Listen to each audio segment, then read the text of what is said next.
V 2.0 in Practice webinar for publishers. My name is Philip, and I'm the legal director at IAB Europe and lead for the policies working group in the TCF steering group.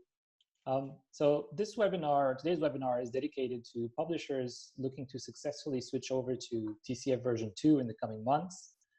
As many of you know, IAB Europe, in partnership with IAB Tech Lab, announced in August last year the launch of the second iteration of the Transparency and Consent Framework, or TCF version 2. Over the last year, vendors and CMPs that implemented TCF version 1 have been working hard to update their tech stacks to ensure that they comply with the new technical specifications and policy documents, a job that everyone is due to complete by the 15th of August, which is the switchover date towards TCF version 2. Like TCF version 1, version 2 uses standardization to continue to support the overall drive to increase consumer transparency and choice, to improve management of consent and compliance by digital properties, and to enhance industry collaboration and information sharing. I think TCF version 2 is a better tool in many ways, and it does take much better account of publishers' needs, which have been integrated in the policies throughout their development. So for example, publishers that choose to join TCF version 2 gain greater control and flexibility with respect to how they integrate and collaborate with their technology partners. And this is achieved through, for instance, new functionalities, such as the ability to impose restrictions on data processing purposes on a per vendor basis, for example. So against this background, today's webinar is dedicated to providing real-life examples of validated TCF version 2 consent management platforms that can hopefully, and as I said in the beginning, help publishers that are looking to successfully switch over to TCF version 2 in the coming months. And to do this, we've invited several speakers from organizations that operate 3 prominent consent management platforms, including, as you can see here, Heinz Baumann and Shirley Jiang from Quantcast, David Dabbs from Conversant, and Alex Cash from OneTrust. I would note, in terms of housekeeping, that there will be time for questions and answers at the end of the webinar, but that you can always write your questions as they come to mind in the question box, which can be found here at the bottom of the webinar tool. Before I hand over the floor to the CMPs, I'd like to first introduce my colleague, Patrick Verdon, who is our technical director here at IAB Europe, and who will give you a brief overview of our CMP compliance and enforcement program to begin with. So Patrick. That's great. Thank you very much, Philip. Okay, so as Philip mentioned before, we get to see some CMPs in action. What I'm going to do is give you a brief overview of the compliance program for CMPs under TCF version 2.0. Okay, next slide, please. All right, so let's just start with a little bit of background. So most of you will know that we launched a CMP compliance program back in June 2019, which is almost a year ago. And as part of that program, we validated 134 CMPs against TCF version 1. Now, as part of the compliance process, we also operate a monitoring process. So we review the top sites by traffic in key markets. And that's an activity that we conducted early this year in 2020. And as a result, we did actually see some breaches of the TCF policies on some sites. And as a result, we issued some suspension warnings to CMPs. So that's just part of the process. Now, with TCF version 1, there's no limit to the number of suspension warnings for a given CMP. So where we found an issue, we would warn the CMP that would fix the issues, and that would be that. So that's just worth pointing out, and I'll come to that point in a moment. Okay, so moving on to TCF version 2. So if we look at compliance for TCF version 2, now the great thing is that we've had this program in place from the outset. from the launch of TCF version 2. And of course, this wasn't the case with TCF version 1, as when TCF version 1 launched, we did not have any compliance program in place. So that led to different interpretations of the policies in the market, some of which were non-compliant. So it's great that we've got the program in place from the outset, because it will ensure that we can maintain a higher standard of compliance for the CMPs and publishers. Now, we've been busy going through the compliance process with CMPs for version 2, and so far we have over 30 CMPs validated. We've got plenty in the pipeline, and we've got a steady kind of stream of CMPs that we're validating on a week-by-week basis, and we expect this to continue until the cutover date of August 15th. Now, as part of the CMP compliance program for version 2, we will also continue a monitoring process. And this is monitoring the top sites by traffic in key markets. And in doing so, we can already see that there are some early adopters of version 2. So we've seen some version 2 CMPs out there on publisher sites, and it's great to see those early adopters. Now, as well as seeing some fully compliant CMPs out there that are version 2, we've also surprisingly seen some non-compliant version 2 CMPs already in the market. These are sites that we've observed and that have also been reported by the community. Now, seeing non-compliant versions of version 2 CMPs in market so early it's a bit of a concern, because these CMPs have already been through the process only a few weeks ago. And so it's a bit concerning, and ultimately it undermines the TCF and exposes parties to serious legal risk. So we want to do something about that. And so what we've done to address that, we've effectively revised the enforcement process for version 2, and we've put a limit of 3 suspension warnings in place. Okay, so whereas with version 1, there was no limit to the suspension warnings, in version 2, there's a limit of 3 warnings within a 12-month period. And a warning represents 1 or more breaches of the policies on 1 or more sites as a result of the review process, for example. So in this case, if there is a cause for a 4th warning to be issued, that will result in the immediate suspension of the CMP for a minimum of 14 days, okay? And that's obviously a situation we don't want to get to, because it will have an impact on not only the CMPs, but all of their publisher customers. So hopefully this will be enough of a deterrent that we don't see non-compliance in the market. Now, from a publisher perspective, as a result of this, it's really important to respect the TCF's initial layer requirements, as these requirements are ultimately derived from the GDPR.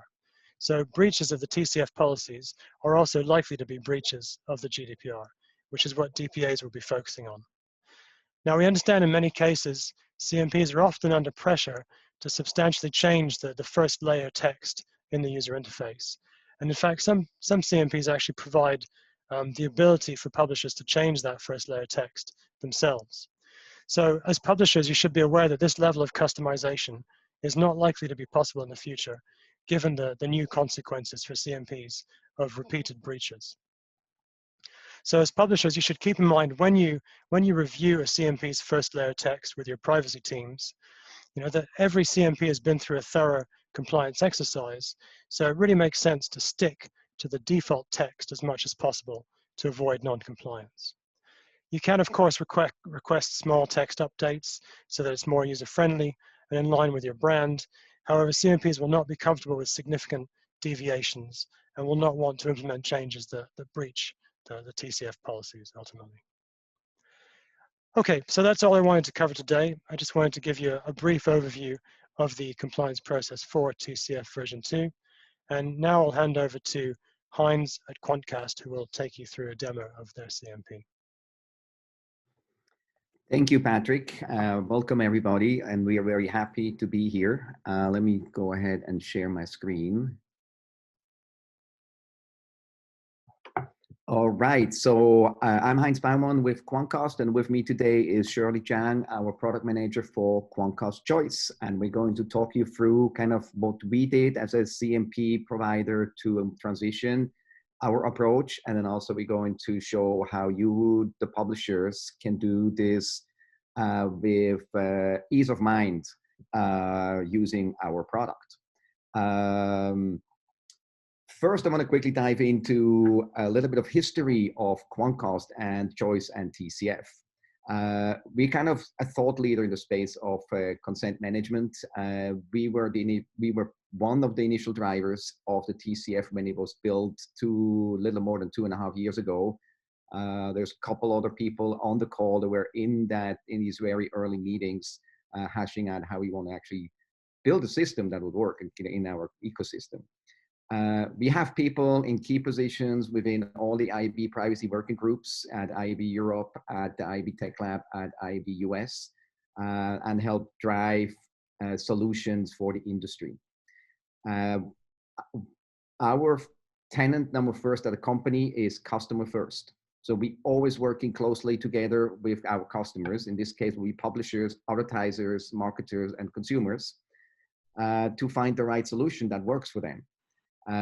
We expanded, based on the information, we expanded Choice CMP to support additional customer needs beyond the TCF. So we're supporting inclusion of other vendors. You can customize the UI so it can actually get a theme that will fit your and blends in with your web page. We support Google personalization. We have CCPA support in our product.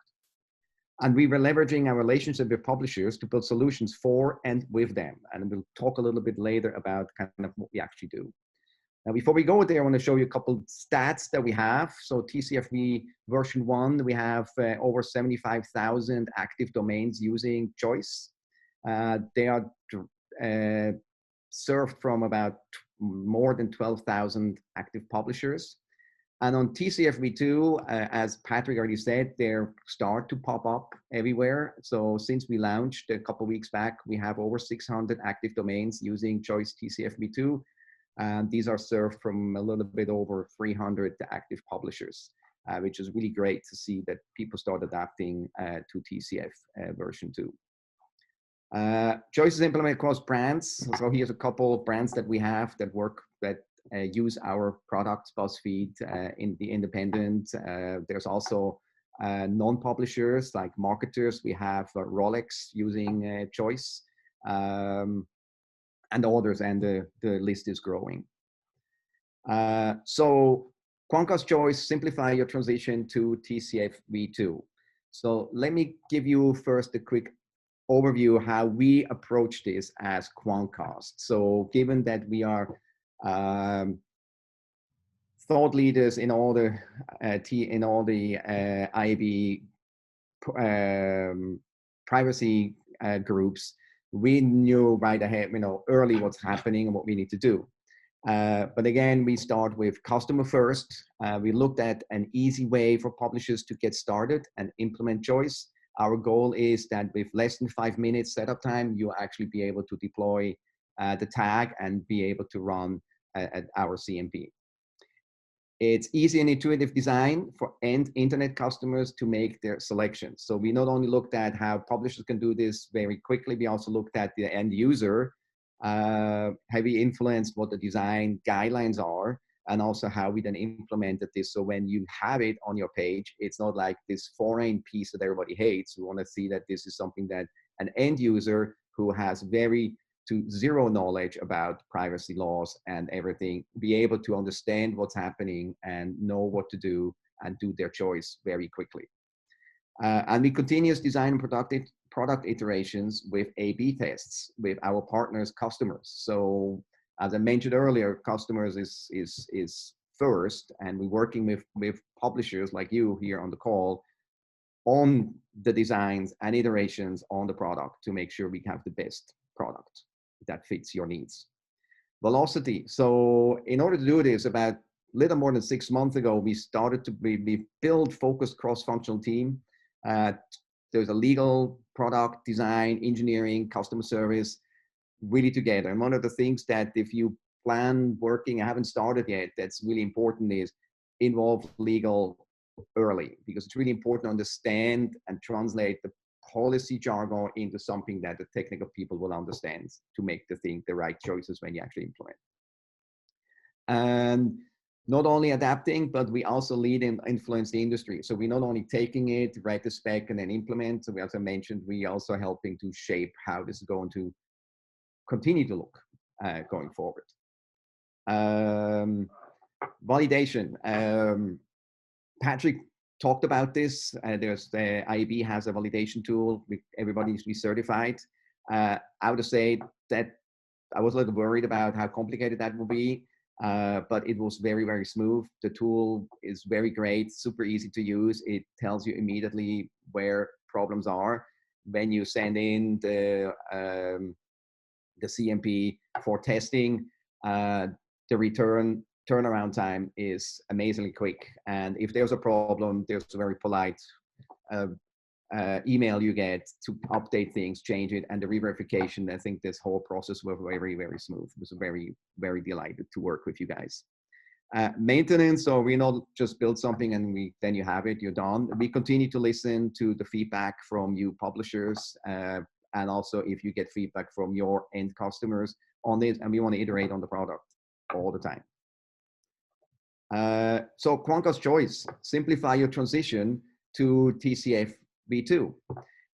So we provide an intuitive configuration and customization flow, all housed in our centralized portal. One of the beauty of this, and something I heard from several publishers, specifically when it comes to non-web platforms, is, you know, it's difficult to update if something has to change. So with our centralized portal, what you can do is you configure everything on the portal, you put the tag on.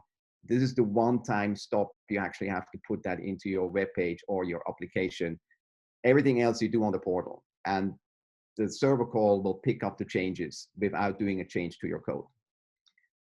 Default recommendation. So we are a data product, a data company, as you know, and we have, you know, AI in-house. So we put some recommendation engine into our portal that helps the publishers to kind of make choices instead of reading and understanding all the 45 different stack combinations and which purpose is here and why is it there. The publisher can choose which purposes they want to use, and we will tell the publisher which stack combination will be the optimal one in the case what they selected. We have a compliant UI, and Patrick mentioned this, there's quite a few things that are important to not change, and that's what the base basically is, and these are not changeable. But we kind of made it kind of what we think very intuitive, but we do allow publishers to apply the styles overrides so that it really fits in, and you can look at some of the brands I mentioned earlier and see how they did this, so it really has their kind of teal on top of this. The color schema can be applied that you may have, etc. It makes it super easy to build your CMP with your own branding in minutes. And then Choice TCF v2 is, as I mentioned, certified, and we tested it thoroughly, keeping the publisher minds at ease. So when you use this product, you don't have to worry too much. You know, it is compliant. When new changes come in the policy, we will update, and you will have that information just rolling in without you need to worry too much. So I talked enough. I hand it over to Shirley, who's going to show you the product in action. Hi, everyone. As Heinz mentioned, my name is Shirley John. I'm the Senior Product Manager at Quantcast for privacy. I will be walking you through what this choice looks like.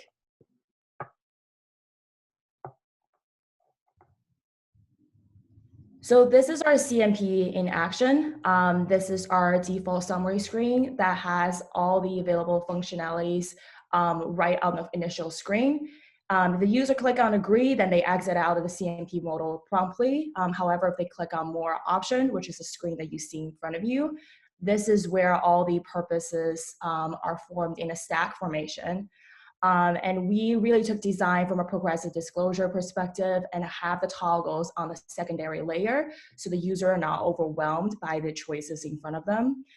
And then secondly, we're on the partner and vendor page to show that Same design idea and iterations here, where the toggles on the secondary layer that the user can expand to read more into individual purposes, vendors, as well as legitimate interests.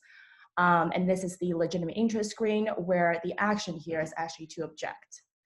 So that was a quick little brief preview on the CMP modal. Now that you see what the CMP modal looks like, next we are going to go into our centralized portal to show you how to configure choice. This is the Quantcast Choice centralized portal. You'll see on top there, Heinz, if you want to press play, on top there, we categorize the portal into 3 different sections. You have configure your sites, themes, which is a look and feel of your CMP, and then vendors, which is a way you can configure partners to allow data processing on your site. For the sake of this purpose of this demonstration, we're only showing you the configuration side rather than going to all the functionalities here. So in the site edit form, you can set up the site URL. For example, here we're setting an example site, and applying a theme, which is the look and feel of your CMP that you can configure in the separate tab earlier. Here, you're setting up all the backend functionality of the CMP for a specific site, applying different levels of regulation. The CMP version is what Heinz mentioned earlier, where the centralized portal is actually housing all the version updates directly into the universal tag. The consent scope is who are you asking for consent and when, and all the functionality is available there. The way we have designed this is that we want to provide a default recommended settings with all 12 different purposes and features and special features, but as well as a way for easy, intuitive, customized settings. So here, if you don't want to use a default recommendation, you can actually select multiple different purposes for the data processing power on your site, and then read through our recommendations to see if that applies to you. Based on our backend logic, and then press save, and that's all you need to do in terms of setting up the backend functionality for your sites. Everything else is backend configured, so you can go back into the portal to configure and edit later. And then this page becomes your view in terms of dashboard for all the consent data, auto log export, and the reporting you want to have. Here you can download the universal tag and copy and implement directly into your site as a one-time implementation. In addition to this, we also offer Help Center articles that provides all the instructions in terms of the technical troubleshooting and implementation needs to configure Quantcast Choice. Thank you, Shirley. Recommendation for transition. I didn't mention at the beginning, there is actually Q&A that you find on IB Europe that our privacy officer answered some questions around us doing the transition. So you can actually read up to what I just talked about in that document. There's 3 recommendations that we have, and I mentioned one already as I went through the slides. Involve your legal team early. That's really important in case they have anything they really want you to do that may not be come out of the box. Have conversation with your vendors early and throughout the process. That's another key thing. I think one of the webinars that I was speaking earlier in spring here at the IB Europe, we mentioned this, that when you transition, you want to make sure that all your vendors that you work with are ready to actually handle TCF v2 signals. So it's really important to have these conversations. And the third one is really ensuring that your CMP is certified and you use when you build it yourself, that it's certified. And if you use a commercial available TCF certified, or you use a commercially available TCF v2 certified CMP, like Quantcast Choice. And you can find us on quantcast.com/choice. And I think this is all that we have on our end. Thank you so much, everybody.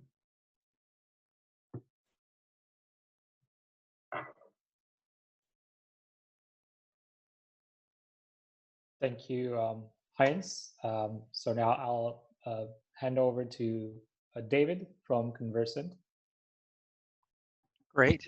I'm just, as soon as I believe they stop sharing, I'll be able to share my screen. Let's see, can I do the entire desktop? That's what I need.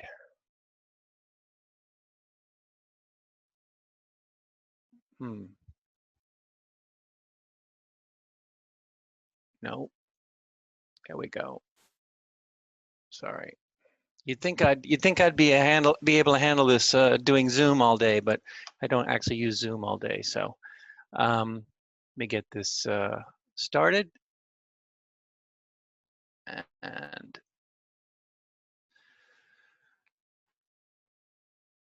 can you see my screen? Yes, David. We can Great. see your PowerPoint.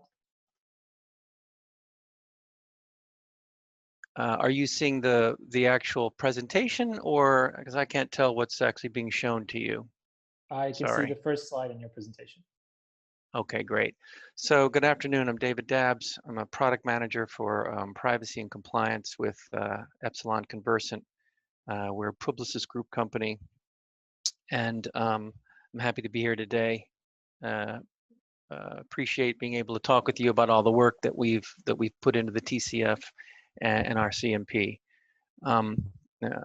This is, there's going to be a lot of similarities between my presentation and Heinz's, as we've been working together quite a while, and we both sort of follow the same philosophies on things. But one of the first things I wanted to point out was, that TCF version 2 isn't an abstract thing that's a potential. It's actually real, right? My numbers here are a little bit behind, and I have access to more recent numbers, but you can see it's growing, and it's growing pretty rapidly. Or people are working with their vendors, they're using the tools, they're evaluating it, and they're putting it live on their sites, right? The numbers I have here are similar to Heinz. They're based on actual bid stream data that's coming in, and samples of that. So you need it's to really advance the slides, David. What's that? You need to advance the slide. Okay, then it's not. You're not seeing what. We can see the second slide now. Yeah. David, it's Helen. Just to let you know, it's not in presentation mode. We can see the main slide and then the other slides alongside. Yeah, I know. That's what I was. It's showing up on my other monitor is the problem.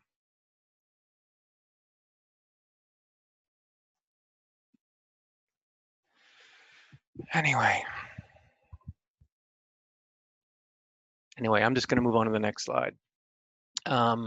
So one of the things that we wanted to talk about was the technical transition. I think from our perspective, or from a publisher's perspective, the actual structure of the TCF itself makes that pretty straightforward, because TCF version 2 is a clean break, as we called it, right? They're entirely a set of new purposes that don't have a mapping between version 1 and version 2. So there's not a lot of concern about, well, how do we map consent that we had before? It's an entirely new set of consent, and in fact, it's a new API for vendors and the site itself to read out the consent. So that makes that's one thing that facilitates the transition. In terms of the framework in general, but our work in it, that we put in a lot of hard work in V2. As Heinz said, he mentioned, other people on the call. We were one of those folks.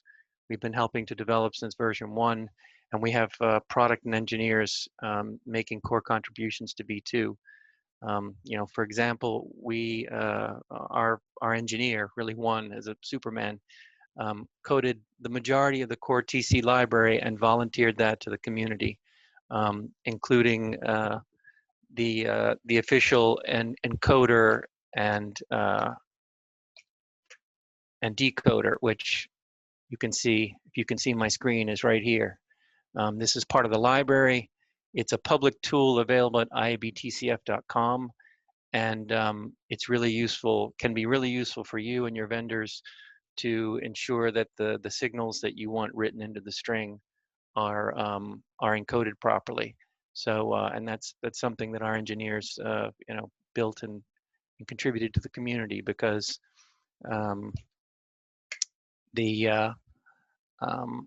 it's important that everyone have good tools. And if I remember correctly, in version 1, there was maybe a tool here and maybe a tool there. Now we have an official tool.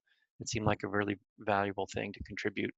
And actually, we've actually reviewed some of our competitors. I put that in quotes because, you know, I'm reminded of the supposed quote from Ben Franklin. You know, we all have to hang together, or surely we'll hang separately, right? We all need to make sure that the framework is working and signals are encoded properly, because the framework is what allows us all to transact advertising lawfully. And I don't know about the other CMPs, but you know, we may not have a function, we may not have some features or something that one of a publisher may want. It's good to know that there's another CMP that we can recommend and know that they're working correctly. So that's why we've spent time doing that. You know, takeaways are very similar for a successful transition to what Heinz said. You really want to understand your CMP. If you're sticking with the same vendor, and review it in a test environment. You know, the purposes are different, so you really want to have your counsel, your legal counsel, review what you're disclosing and what you're permitting vendors to disclose and operate on your properties, and review that. You also, this was something that in our oversight working group we discussed just the other day. You know, they're CMPs, their publishers, and their vendors, but the header bidding providers such as Prebid don't really fit into any of those categories, and yet they are facilitating use of the framework and you know, making it possible, perhaps even enforcing bits of the framework. So it's really important to understand how they configure GDPR and access to identifiers. And so that's an important thing to consider and really understand well. And again, like anything else, before you go live, you also want to assess your vendor partner's readiness. And when all the conditions are right, you know, turn it on and go. In terms of the UI, I can flip over now to, whoops, if I can flip over. I should have followed your lead there, putting everything inside the slides. So this is the modal presentation of our version 1 CMP, and you know, this is our. I'll just refresh the page here. This is loaded on our corporate site in the United States. So you know, this is a different presentation. This is what we call your typical cookie banner across the bottom. The disclosures are for the most part very similar to version 1. One of the things, you know, we incorporated feedback as much as possible from publishers and advertisers that use it. You know, we were using fonts and typefaces. We got rid of any of that sort of thing because you know, they would prefer that it be something that's more easily styled to their look and feel. You know, I think for most of the CMPs, you're going to find that the layer 1 disclosures are going to be very similar. We're all going to be saying pretty much the same things in slightly different ways because we are all required to mention examples of personal data, the fact that legitimate interest is being used, a link to companies, many of the same things. I suspect that the user experience designers at our company probably went to the same schools as Heinz, because the approach is very similar, right? It's a progressive revealing of the information that's necessary, explaining things all along the way as much as possible, right? So you don't overwhelm the user with all the choices right away.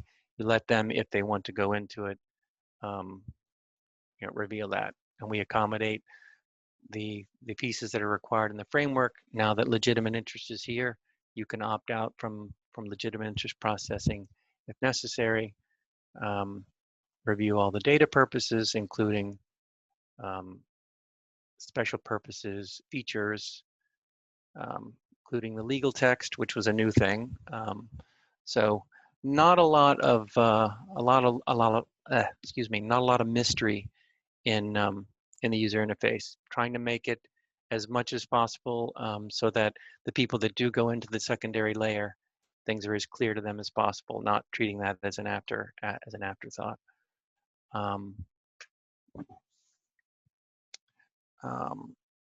One of the things that suggests that we talk about are, best practices in the UI, what should be included.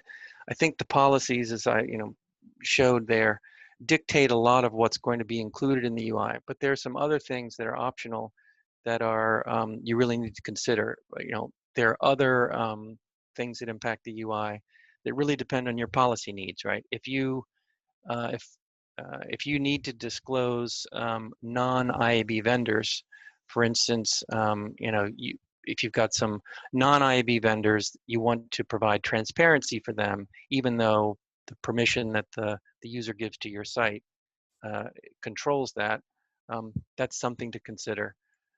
There's also publisher restrictions, which if you want to apply those controls, those are going to affect the UI.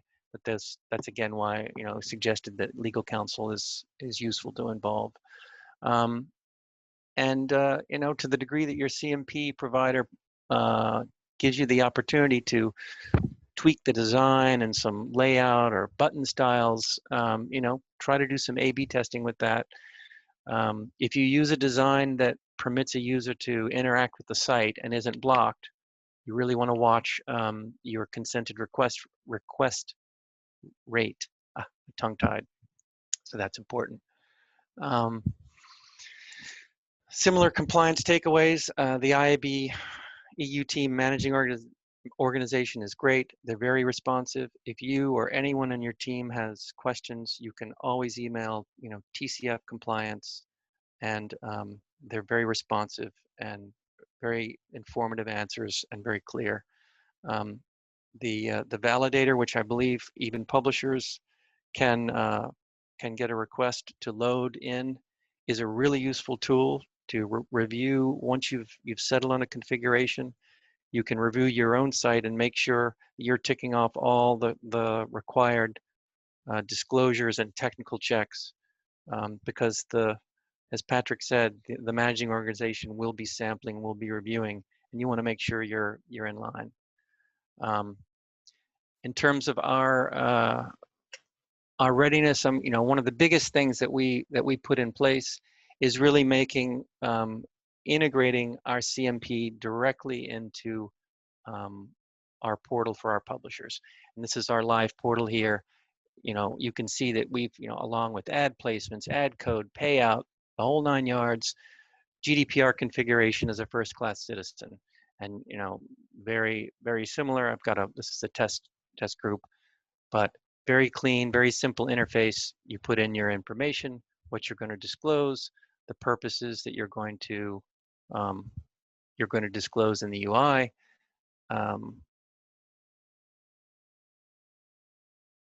Do you host it? Do we host it? Which vendors? Is it just on my site? The usual suspects for the CMP. And we actually spent a significant amount of time writing it so that our actual live CMP was integrated into the tool, so that you had a high fidelity presentation. That was actually a surprisingly hard bit of work to do. And then as soon as you're done, very, very similar to Heinz, you get the tag with documentation link, and you can paste it in your site and go. That is all I have, and I hope I didn't exceed my time. Thank you, David. Thanks you. Also for the kind words to you and Heinz towards IAB Europe. That's very nice to hear. We have already a couple of questions, just so you know that the questions box is at the bottom. If you have any, just type them in there and we'll deal with them at the end. And now I'll hand over to Alex Cash from OneTrust presentation. Thanks, Philip. And just thank you as well to the wider IAB Europe organization for inviting us, Heinz and Shirley for the presentation, and David as well. It's great to be here and speaking to you all today. My name is Alex Cash, and I represent OneTrust today. I lead our solutions engineering team who deal with our publisher clients.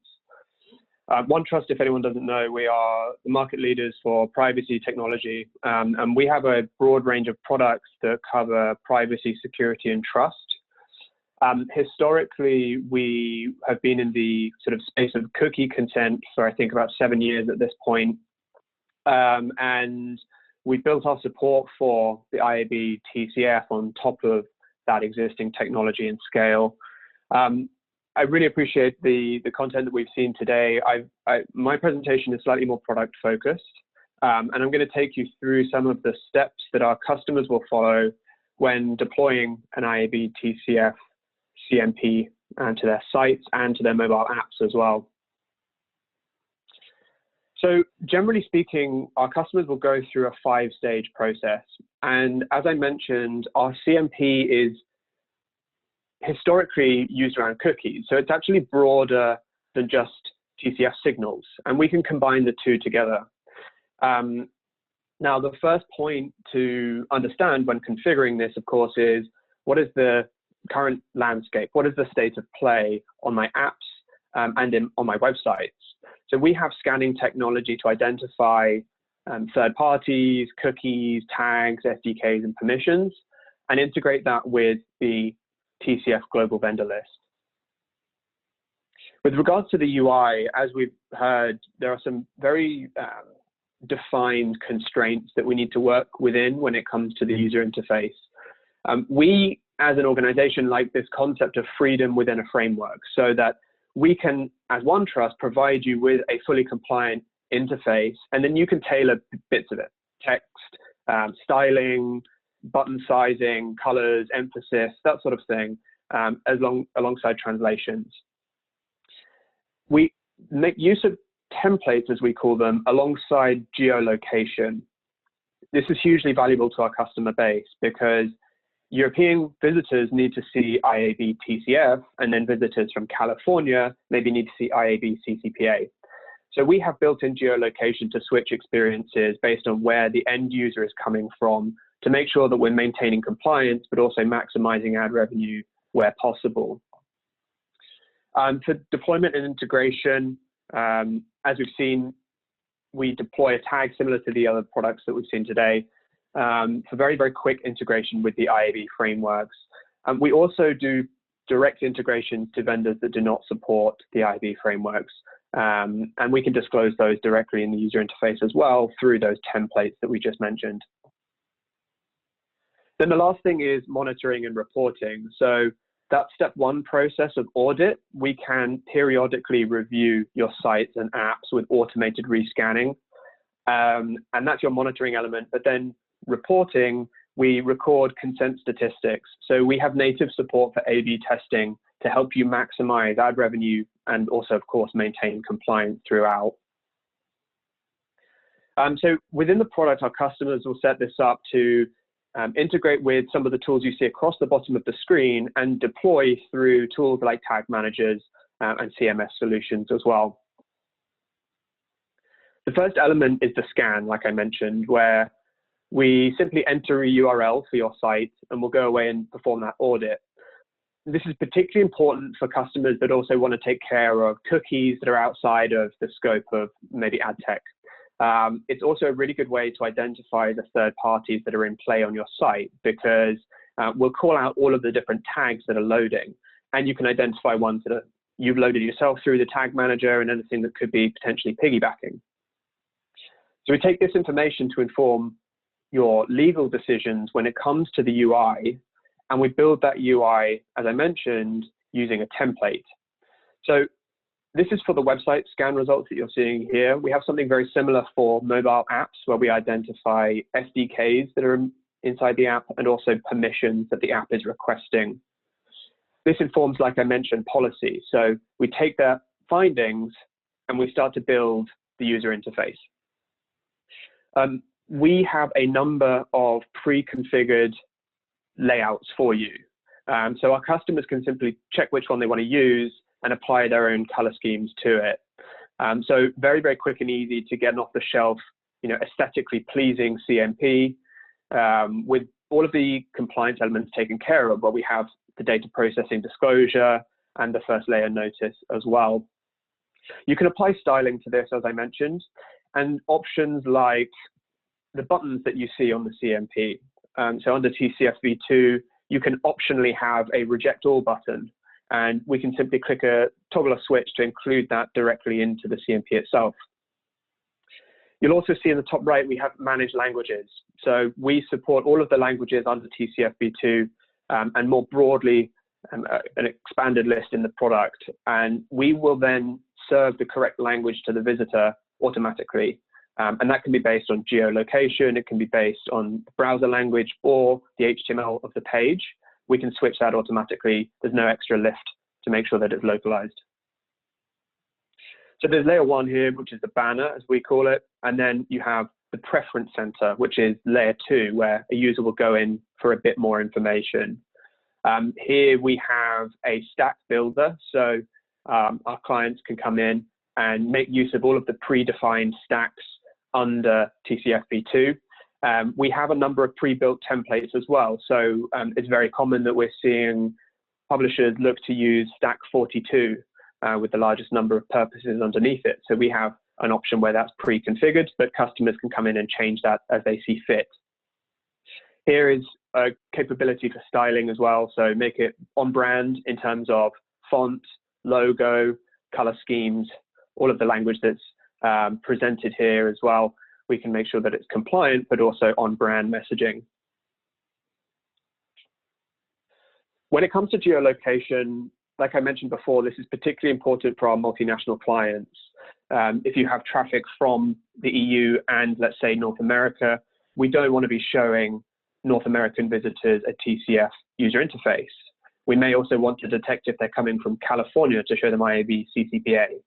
So we do state level detection in the US, country level detection everywhere else, and also we have a bucket for everyone in the EU, sees one configuration. Often our clients like to use more broad sort of cookie consent outside of Europe as well. We support a number of different models for consent, like opt-in, opt-out, notice, or implied. I'm just going to switch over and show you a CMP that I've put onto a test page here. This is the CMP that I showed you the screenshots of with the builder a moment ago. And here you'll see we have a stacked banner with 2 components, which is the data processing notice and the first layer disclosure. And the user can come in and click into these buttons. We can include close buttons if we wish. But here what you'll see is I've actually put an overlay on the screen. So the CMP is technically covering the whole screen. I can't click into any of the content behind, force the user to interact. Now here I click show purposes and we'll open up that layer 2 panel. This is one of the many configurations that we have for layout. You can have it in the middle of the screen, on the right-hand side, top, bottom, wherever you need. I came in earlier and I consented, but here we'll see all of those different groups and stacks and features and special purposes that you've selected within the CMP itself. And a user can come in and see, okay, let me consent to this stack 42 here, or they can expand and they'll see within that each of the individual purposes, and there, where applicable, the ability to object to legitimate interests directly in this preference center here, where a user can object and then remove. But also what we'll see alongside this, of course, is the firstly, the full legal text, where I can click, and we have hosted a full version of the legal text on one of our sites for everyone to review if they want to use the user-friendly text instead. And we have an ability to click in to review the vendors. So under the vendors, I can filter and I can say, show me vendors that are looking to use consent for a particular purpose. And then once filtered, I can review that list. As a user, I can remove consent from particular vendors. I can do it in bulk and expand a vendor entry to see exactly what it is they've disclosed in the global vendor list, and where applicable, object to legitimate interest on that vendor as well. Now we do this, of course, as I mentioned, on web and on mobile. We're certified by the IAB Europe for both platforms, for iOS and Android. And then finally, across any platform that you deploy the CMP to, we have an ability to record consent transactions, as we call them. So this is how we drive our A/B testing in the product, by recording and capturing the opt-in rates and the opt-out rates across those different purposes as it relates to either a certain region or a template that you've designed. So we can switch between two different templates, compare the results, and work out which are most effective in terms of capturing consent, which then drives, of course, revenue. This is all automatically configured within the product. There's no extra implementation effort to get these results. Like I mentioned, we spend a lot of time and effort on our support for publishers, and the CMP is one of those products. We have other products for publishers as well, but if you want to look at our website, we have a dedicated page for the CMP and more broad sort of cookie consent, where you'll see information about how we can do automatic cookie blocking alongside capturing IAB TCF v2 consent. I'd also just like to say again, thank you everyone for attending, and to IAB Europe again for hosting. If anyone has any questions, we do have the Q&A window here, but feel free as well to email me directly at acash@onetrust.com. And thank you very much. I appreciate it. And I'll hand it back to Philip.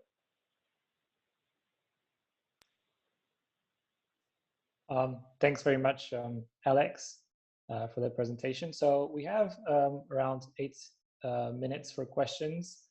We received a number of questions here already in the dialog box for questions and answers. I see that a number of them have already been answered in writing. So please do check that and see if you had the same question. One question that remains here in the dialog box is about how legitimate interest and opt-in or consent and legitimate interest options, so opt-in and opt-out options, are presented to CMPs.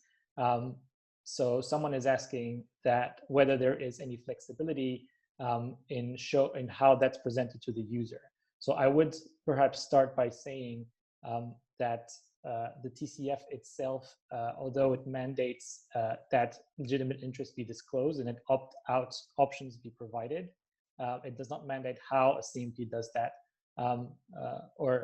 So there could be different ways of disclosing that if you feel that the user can be confused by the way it's disclosed. So I don't know if anyone from the panel would like to add something on that and how you've maybe made the decisions on how to present legitimate interest opt-out options in your UIs. Perhaps we start in the same order. Heinz, I don't know if you have any thoughts on that. Yeah, as you've probably all seen, we're going through the different product offerings that we showed. Everybody has a little bit of different way to do this. It is required that we expose it, but the how expose is really open. I think it really depends when I read this question earlier, that the users cannot understand the difference between the consent and the legitimate interest concept. That is really more kind of it sounds like it's more like what the difference is between the two things. And either there could be more information or it needs to be clarified. I think there's just something that they need to be exposed is given by the policy. The way that Choice handles this is that, first of all, I hear you. This is one of the most common complaints that we hear from the end internet users is the misunderstanding or just general lack of understanding of the different legal bases. And it is quite dense, so we don't expect users to read every single line. However, the way we have decided to show legitimate interest is showing on a separate screen from consent completely. So that we have a different instruction and we explain in our privacy language what that screen is meant to do. And the call to action is to object. So the call to action in terms of the action that users are taking are slightly different from the previous screens, as well as a trigger for users to review that screen separately. But this is quite legal based. So we try to pull this out from the other consent screens as much as possible and provide a different language and different explanation to curtail kind of this general lack of understanding. Thanks very much, Shirley. I think that's very clear. I don't know if David or Alex, you want to jump in here with some thoughts? No, it's a difficult thing because we can't both educate the user at the same time as provide the disclosures. So we've each made our best choices in terms of trying to make that as clear as possible. So in our case, we said opt in because it's an opt in and opt in, opt out, and in the case of the consent, allow, deny, or and listing those two together as opposed to separating them out, just to have everything clear in one spot. One of the things that we've done to support this is from a UI perspective, we default to like switches for consent or like accept, reject, whereas the legitimate interest objection is a button in its UI display. So we tried to make it clearly distinguished and where appropriate put links to additional context around what legitimate interest really means. But totally agree with the question asker that it is a challenge for end users. Thanks very much, everyone. I think it's indeed, and David mentioned this, a question of educating the user. I think the hope is that through the TCF standardized disclosures, will achieve such education over time, and that users will at some point have an easier sort of task of understanding the difference between these different legal bases. Another question that came in the chat box here is whether CMPs have a smart TV solution. The TCF is being technology agnostic, does not dictate what kind of platform it's used on or what kind of device it's used on. So I guess the question goes out to CMPs whether you have developed anything for smart TVs. And I suggest we start in the reverse order now, maybe with Alex. Yeah, so we are rolling out solutions to OTT and smart TV and connected TV devices. The very, very fractured landscape with regards to technical standards. So we have support right now for Apple TV, tvOS, Android TV, Fire TV, that kind of thing. And over time, that will expand to additional platforms. Thank you. David? Yeah, we have support for app context, but early stages on OTT and CTV tech.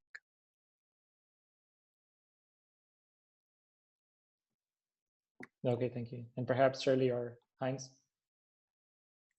Yes, so we are working on solutions for these platforms. We don't have it yet, but we're working towards having one in our offering in the near future.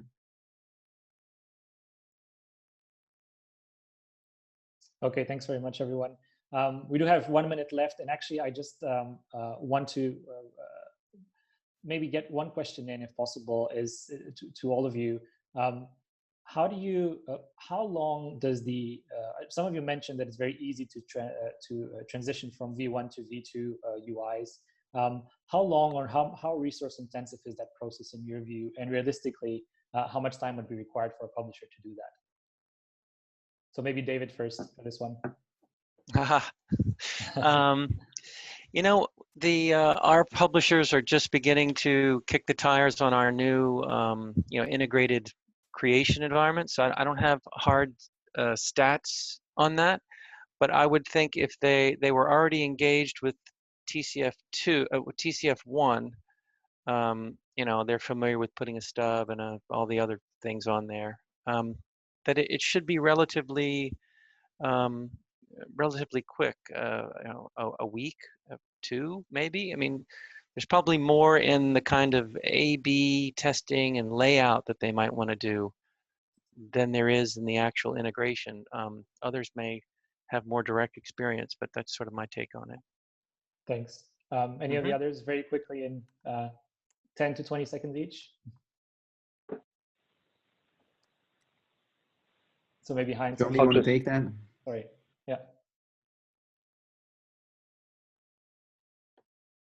We've seen this really vary based on Quantcast Choice customers. So if the customers already is well versed in TCF version 2, the policy guideline, this is where a majority of the time spent is. Then the actual setup in terms of configuration and technical implementation, as you guys saw in the demo, really takes around 30 minutes or less. However, the nitty-gritty comes into the configuring the different design templates if they want to use specific templates as specific to their sites outside of the default recommendation, as well just reviewing the policy itself that really varies based on the legal requirements that we see the publishers have. Yeah, I'll just, on the OneTrust side of things, it's from a technology perspective, it can be done in just a couple of minutes. Apply a new configuration and push that out from directly in the tool. No change need to be made directly onto the website. But I think similar to what Shirley was saying is that it's customization and configuration options that we'll see customers take a little bit of time over, but from a technology perspective, it's incredibly quick. Perfect. That sounds very obstacle-free. Maybe the last slide, just for information, if you don't mind. Yeah. So so thanks everybody for your presentations today. I think it's been very useful, and I'd just like to insist on the fact that if you do have any questions, just don't hesitate to contact us at IAB Europe. So for any policy questions, you can contact framework@iabeurope.eu. Any technical questions, you can write to transparencyframework@iabtechlab.com. And if you have any compliance questions for CMP, you can contact tcf.compliance@iabeurope.eu. So thanks again for the presentations. Thanks to all the participants for joining. And we'll see you at our next webinar.